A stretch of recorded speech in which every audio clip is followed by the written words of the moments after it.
number 10. The 10th best team in the National Football League. Welcome to the list, the Tampa Bay Buccaneers. The Bucs are the 10th best team in the National Football League, and here is why. Baker Mayfield has been balling over the first 2 games of the season. So 4 touchdowns in week 1 against the Commanders, a touchdown through the air and on the ground, including a career-high 11-yard rushing touchdown on the road against the Detroit Lions. By the way, in that game against the Lions, holding that very explosive Detroit offense to 16 points at home. That is very, very difficult to do. The Lions are almost never held in the teens in their own home building. Todd Bowles, we know, is an excellent defensive coach. Did a solid job. He's probably the best coach the Jets have had in years. If you look back at recent history, Baker's been successful there. Again, I talked about him in the previous segment. This new change of scenery. He's got a great rapport with Chris Godwin. That works. We know what Mike Evans is, what he brings to the table. I need to see more out of this Buccaneers run game over the course of an entire season. If they can get that working, hey, this can be a very dangerous playoff team in the NFC. So first spot, first time making the list. Welcome to Bryce's Best 10 Tampa Bay Buccaneers. At number 9, they actually move up a spot from last week, despite not having won a single game. It is the Cincinnati Bengals. The Bengals are the 9th best team in the National Football League, and here's why. So listen, again, I'm really adamant about this list not being beholden to the standings. Like, I love my Steelers. We're 2-0. Best record in the league, right? Not in the list. Cincinnati's 0-2. They go on the road. A humiliating loss at home to the New England Patriots with far less, despite having the talent advantage. They go on the road to Kansas City. No T. Higgins, missing a lot of guys. O-line did a good job. Joe Burrow outplayed Mahomes over the course of that game, except in the final 3 minutes or so. Listen, Jamar Chase, we know he can bring to the table. This Bengals defense, I think, is really good. Lou Anarumo is one of the better defensive coordinators in the league. Zach Taylor is kind of like, well, he doesn't screw it up. He doesn't make mistakes, so he's doing something right. Listen, to go on the road, they match up well against the Kansas City Chiefs. I think they're going to turn their season around this coming Monday night against the Commanders and get things going. Cincinnati has a lot of winnable games on the stretch. Being a last-place team, isn't that unbelievable? Bengals going to be fine this year. They got the second-best QB in the game. Once they get T. Higgins back, that'll be as explosive an offense as there is in the NFL. And listen, thank God my Steelers have built 2 games of an edge over the Bengals, because they may run us down. Very good chance, chance they will, to win the AFC North. The Bengals, despite the loss, I still buy them as the 9th best team in the National Football League. At number 8, making their debut on Bryce's Best 10, welcome Atlanta Falcons. The Falcons are the 8th best team in the National Football League, and here is why. So Atlanta, over the course of their first 2 games, only giving up about 15 points per game. Do the quick math. I believe about 19 points per game on this new NFL season. It's a team that can really do some damage on the offensive side of the ball. Again, Kirk Cousins in that first game against my Steelers, right? Like I said, that was an institutional win by my Steelers. It was very much, again, we know the culture, who Mike Tomlin is, the offensive game plan, Arthur Smith, revenge game against his old team, knowing their personnel. Kirk Cousins, albeit against a bad Eagles defense, was able to kind of get his feet set, feel out the situation, what he wanted to do. Atlanta's offensive line has looked outstanding, particularly last week against Philadelphia. Drake London made the catch for the game winner against the Eagles. He looks really good. Kyle Pitts, I need to see a little bit more from him. I think he can be a really good third down red zone target by Kirk. And Bijan Robinson, Lord have mercy, the NFL may be in for a monster with the Atlanta Falcons. By the way, Tyler Algier, really, really good number 2 back. Could be the number 1 on most teams.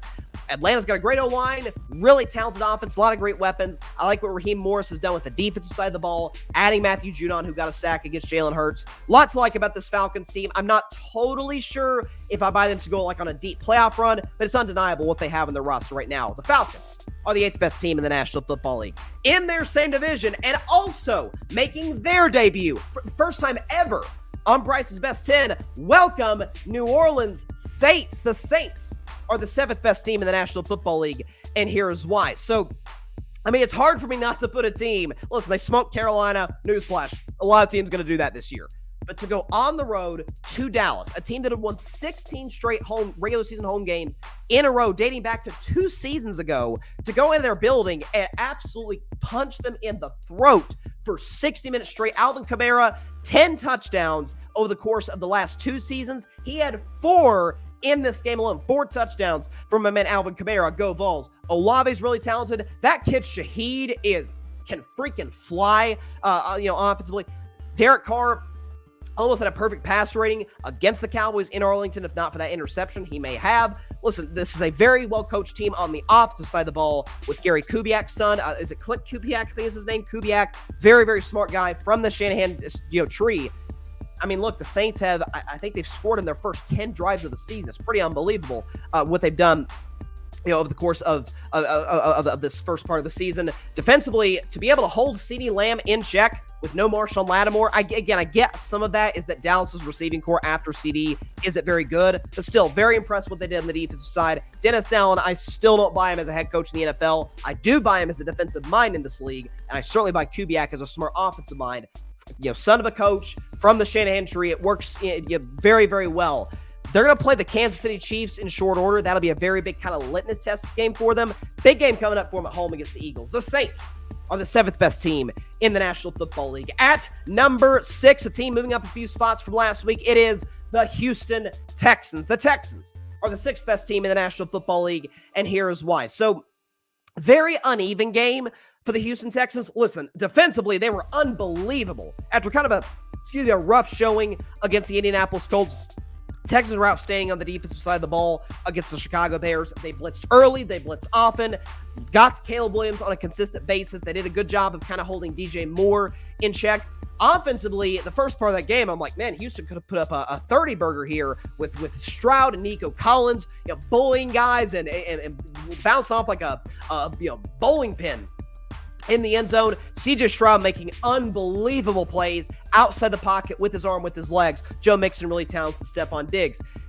I would have liked to see a little bit more. And some of this, by the way, may have been that Chicago has a really, really good defense, which I believe they do. I need to see a little bit more of a complete game by Houston. I didn't like that red zone turnover. Had they not, committed that and scored that touchdown to put up 26, maybe I would have had the Texans higher on this list. But there's not much not to like about this team. Great quarterback, great coach, excellent roster, very young roster, very talented team. The Texans are the 6th best team in the National Football League. Moving in the top 5, moving up a spot from last week. At number 5, it is the Buffalo Bills. The Bills are the 5th best team in the National Football League, and here's why. Josh Allen, that's self-explanatory. He is unbelievable with the ball in his hands. Only 1 turnover in the first 2 games of the season, and that's big because we know Josh, from time to time, whether it's mechanics, whether it's just plain bad decision-making, to kind of get out of his element and say, hey, let's try something, and it's like, Josh, what are you doing?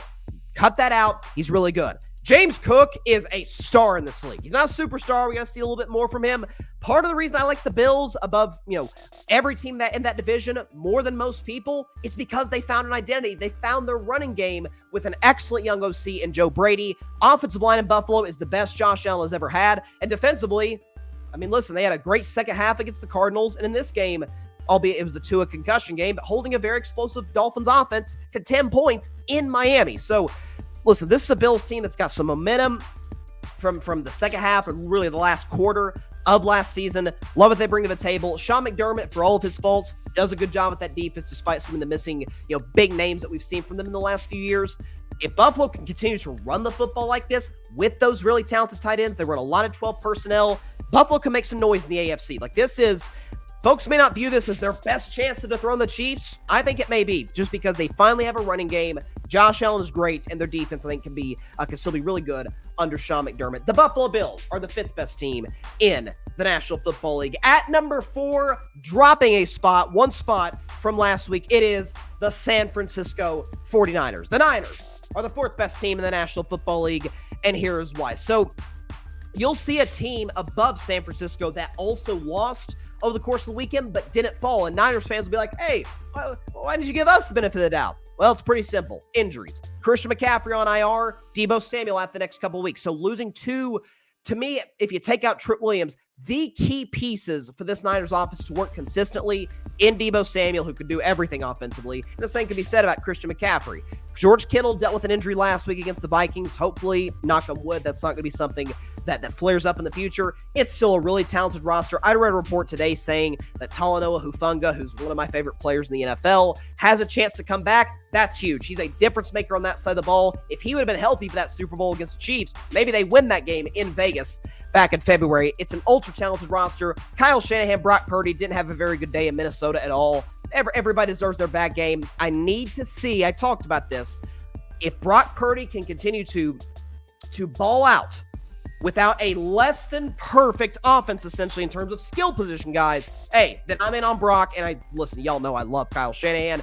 Niners offense is still talented. Jordan Mason, that Shanahan West Coast offense, they're still really, really good. That Niners defense, again, everybody deserves a bad day at the office. They got a big game this week against the Los Angeles Rams. The Niners are the fourth best team in the National Football League.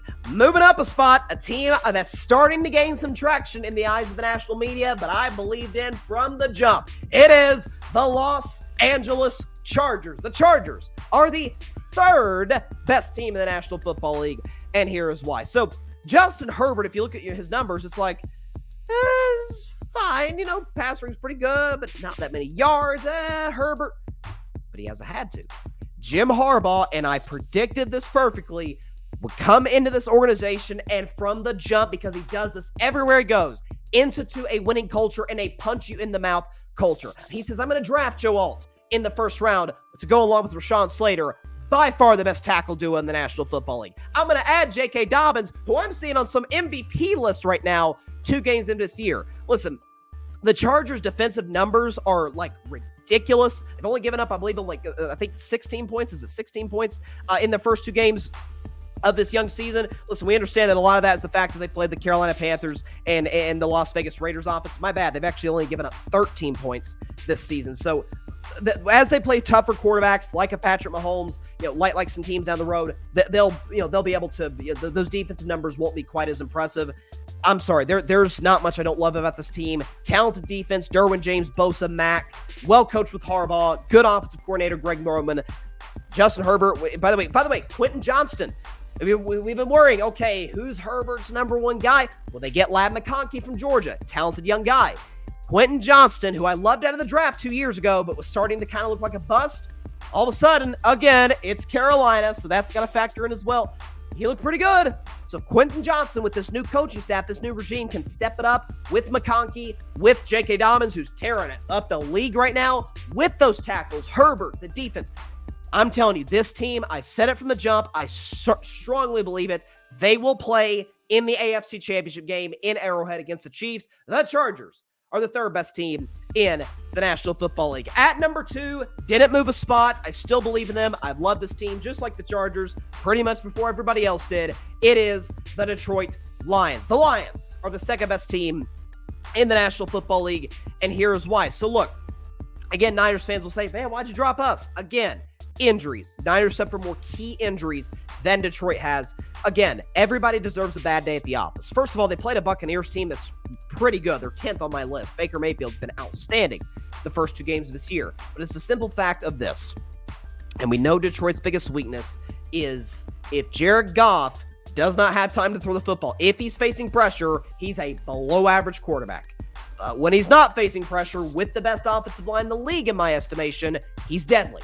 Okay, you've got Amon-Ra St. Brown, who is practicing this week. Looks like he's going to be ready to go. Jamison Williams, Montgomery, and Jahmyr Gibbs, and Laporta, who, again, I still believe this, Laporta at the end of the season will be regarded as the best tight end in the NFL, even over Kelsey and Kittle. And Detroit's defense, I mean, look, they held a Rams team that did, for a time, have a healthy Puka Nacua and Cooper Kupp to 20. Then they held, a Tampa Bay offense, who's got some really talented pieces, to 20. If Detroit can be an above-average offense, which I believe they'll be because Aiden Hutchinson is a monster, and they address that defense a lot in the draft and in free agency. If they can shore that unit up, my biggest one for the Detroit Lions is, hey, can they score points? I think they'll be fine. The Detroit Lions are the second-best team in the National Football League. Again, third straight week, anticlimactic. At number 1, it is the Kansas City Chiefs. The Chiefs are the best team in the National Football League, and here is why. So, in a game against Cincinnati, who I have at number 9 in this list, I think the Bengals are going to be really, really good.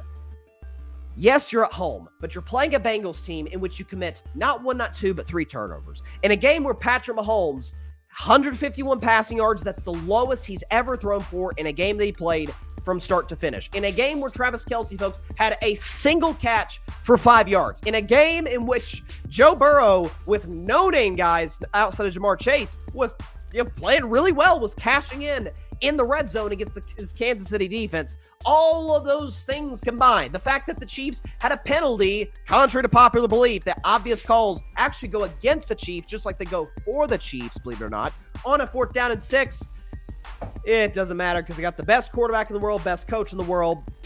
They're amazing situationally, and to cap it off, to win the game, they got the best clutch kicker in the NFL in Harrison Butker. This defense is still unbelievable with Chris Jones, with McDuffie, with those young talented DBs, Carl Optis. I mean, they got some really, really talented guys on that defense. I think it's pretty obvious. The Kansas City Chiefs are the best team in the National Football League.